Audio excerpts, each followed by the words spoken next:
இந்த வீடியோவில் நம்ம இப்போ பார்க்க போகிறது சிஎன்சி ஜக்குக்கும் டெயில் ஸ்டாக்கும் அது எப்படி ஃபங்க்ஷன் ஆகுது, கிளாம்ப்பு அன்கிளாம்ப் எப்படி ஆகுது, அதுக்கு என்ன காரணம், நம்ம எப்படி அது வந்து ப்ரெஷர் கொடுக்குறோம், எங்கே ப்ரெஷர் கொடுக்குறோம், ஜக்குக்கும் டெயில் ஸ்டாக்கும், அதில் வந்து ஒவ்வொரு ஜாப்புக்கும் எவ்வளோ ப்ரெஷர் கொடுக்கணும், டயலுக்கு எவ்வளோ வைக்கணும், ஹாட் ஜாக்கு எவ்வளோ வைக்கணும், சாஃப்ட் ஜாக்கு எவ்வளோ வைக்கணும், அப்புறம் பின்னாடி ஊற்றக்கூடிய ஆயில் வந்து எத்தனை லிட்டர் இருக்கும், இங்கே முன்பகுதியில் ஊற்றக்கூடிய ஆயில் எவ்வளோ இருக்குங்கிறத நம்ம இன்றைக்கி பார்க்க போகிறோம்.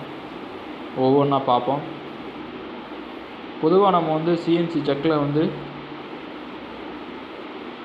ஜக்கு கிளாம் பண்ணுறதுக்கும் இந்த டெயில் ஸ்டாக்கும் பின்னாடி வந்து 40 லிட்டர் அல்லது 50 லிட்டர் ஆயில் வந்து பின்னாடி வந்து டேங்க்கு ஒன்று இருக்கும். அது வந்து மோட்ரு மூலிமா பம்ப் ஆகும். பம்ப் ஆகி நம்ம இந்த ப்ரெஷரில் வந்து வைப்போம். ஹாட் ஜாவுக்கும் பொதுவாக 25லேருந்து 30 வரையும் வைப்பாங்க. சாஃப்ட் ஜாவுக்கும் ரொம்ப 25 வைப்பாங்க. ரொம்ப இந்த பைப் மாரி வரக்கூடிய ஜாபுக்கெலாம் பார்த்தோம்னா,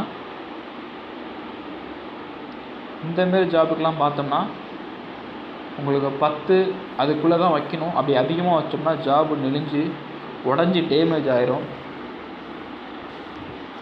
ஓகே நண்பர்களே, இந்த ஆயில் எதுக்கு ஊற்றுறவங்க முதல்ல தெரியுமா நமக்கு? இது வந்து நம்ம ஊற்றுறோம்னா டூல் ஃபங்க்ஷன் ஆகுது இல்லையா, டரட்டு இன்டெக்ஸ் ஆகும்போது இந்த ஆயில் வந்து ஃபங்க்ஷன் ஆகும். கொஞ்சம் கொஞ்சமாக குறைஞ்சிக்கிட்டே ஒரு லெவலு, ஒரு குறிப்பிட்ட லெவல் குறைஞ்ச பிறகு லோ லெவல் இருக்கும். இந்த இடத்துல இந்த லோ லெவல் குறைஞ்ச பிறகு உங்களுக்கு இங்கே ப்ரோக்ராம்லாம் அலாரம் வரும், லூப்ரிகேஷன் ஆயில் லோ அப்படின்னு. அதுக்கப்புறம் நம்ம இதில் ஊற்றணும். இது வந்து 3 லிட்டர் தான் ஊற்றுவாங்க ஃப்ரண்ட் சைடு. இது வந்து அந்த டரட்டு மட்டும் ஃபங்க்ஷன் ஆகிறதுக்கு தான் இந்த ஆயில். பின்னாடி உள்ள 40 லிட்டர் ஆயில் ஒன்று இருக்குது மிஷின் பின்னாடி. அது எதான் ஃபங்க்ஷன் ஆகுதுன்னு பார்த்தோம்னா, இந்த jack function, clamp and declamp, tail stock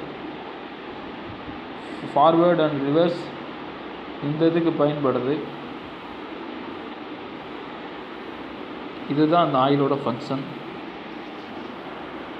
இந்த ஆயில் என்ன கிரேடு, ஒவ்வொரு கம்பெனிலையும் ஒவ்வொரு கிரேட் ஆயில் யூஸ் பண்ணுவாங்க.